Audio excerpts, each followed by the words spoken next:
Oh my, I used to read this so many times. Where the Wild Things Are by Maurice Sendak.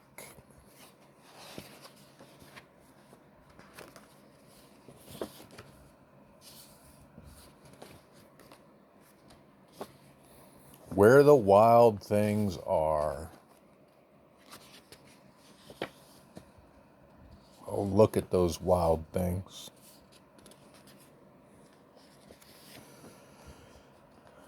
The night Max wore his wolf suit and made mischief of one kind and another. Look at him chasing the dog. His mother called him Wild Thing, and Max said, "I'll eat you up." So he was sent to bed without eating anything.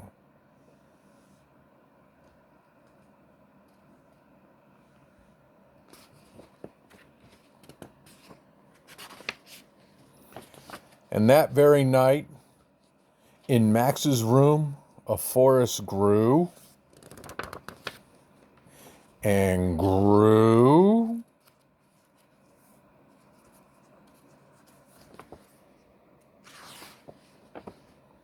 and grew until his ceiling hung with vines and the walls became the world all around.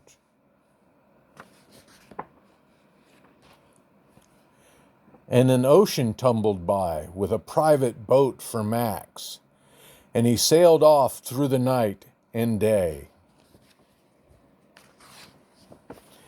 And in and out of weeks and almost over a year to where the wild things are.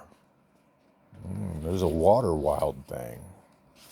Sea monsters.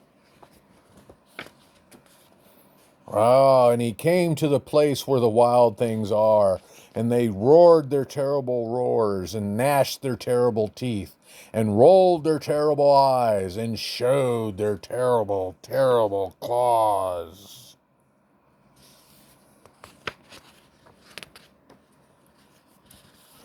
Till Max said, "Be still," and tamed them with the magic trick of staring into their yellow eyes without blinking once. And they were all frightened and called him the most wild thing of all. He stared at them, and they frightened him into their yellow eyes. And they made him king of all wild things. There's Max being the king of all the wild things. I like that one. It makes me think of a cockatoo with a lion. And now, cried Max, let the wild rumpus start. So they sat there and they went through the night and they rumpused at the moon.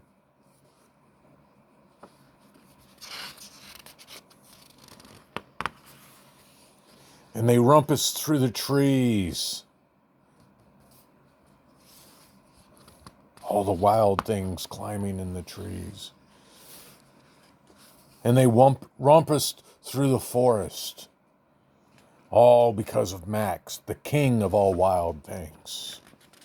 Now stop, said Max. Now stop, Max said, and sent the wild things off to bed without their supper. And Max, the king of all wild things, was lonely and wanted to be where someone loved him best of all. Then all around from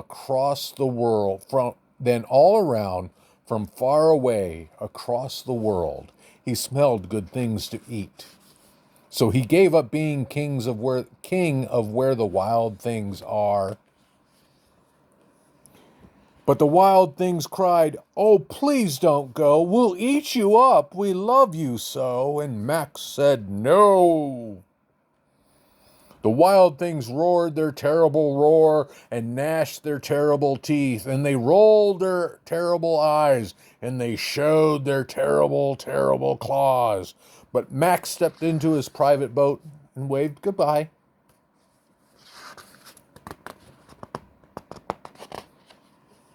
And he sailed back over a year and in and out of weeks and through a day.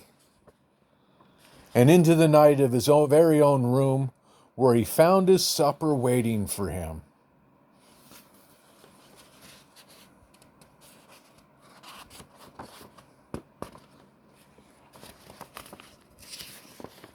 And it was still hot. All right, Poppets, you have a very good night. And get some sleep and think of where the wild things are.